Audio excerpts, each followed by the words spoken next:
no good. So they're teaching the kids, be queer, get a flag, be cool. And so their goal really is to turn the fabric of our society upside down. Yeah. So And how do we identify if our child is being exposed, or if we're like interviewing a gender critical therapist? How do we protect ourselves and our kids moving forward, knowing all of this, knowing what you guys are being taught, knowing that your profession has been flipped on its head, and how they have access to our kids at school, how our children can access them without us knowing, or let alone with our consent? Like, what do we do?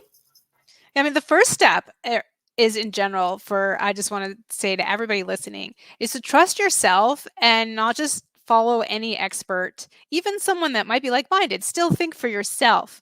I really encourage people to do that, because nobody is right all the time. And I just really encourage, your child is your child. You love your child more than anybody else, more than any therapist ever could. And I think a lot of parents tend to feel insecure, especially if there is some kind of issue happening in the family.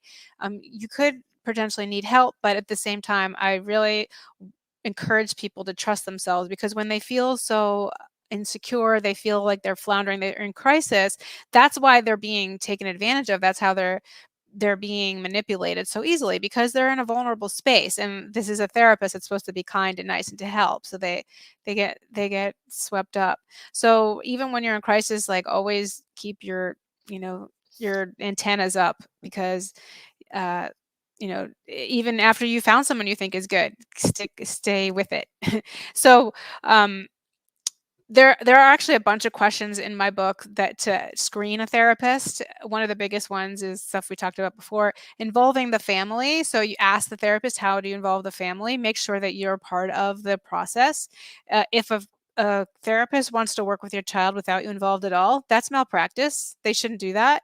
They need to know when your child started to walk and talk, and if there were any health issues when they were a baby. A teenager can't report on those things. They need to talk to an adult. And the fact that these school counselors are doing this is completely wrong. So I've when I do consultations with parents, and some of them are their kids are in the trance, some of them just have other issues. A lot of them say, I didn't realize, and I just wanted to stay out of the way. I didn't want to get in the middle, so I just let them do their thing. And then they realize that actually this therapist just put a big wedge between them and their child, and that now they're in this therapy for a while, and it's hard to pull them out, because now the child has become attached to this therapist, and then the parent becomes the bad guy, and it makes everything worse. So be involved from the beginning. Make sure that you're a part of the assessment. Make sure they do an assessment. Make sure you find out what their therapy style is, and they can articulate that, because their job is not to be your child's friend. Their job is to help your child learn coping skills, or work through an issue, or process trauma, or help your family have better communication. Whatever the thing is, the therapist needs to they need to be able to name what they're doing and how. And you should ask, maybe even ask them anonymously, talk about a previous case that they felt went well, and what they did, what their style of working is, what their training is. Ask them to name different like theories, or past psychologists, or people that they look up to. That's another thing. Like, if they start talking about these, like, gender queer people that they look up to, then red flag.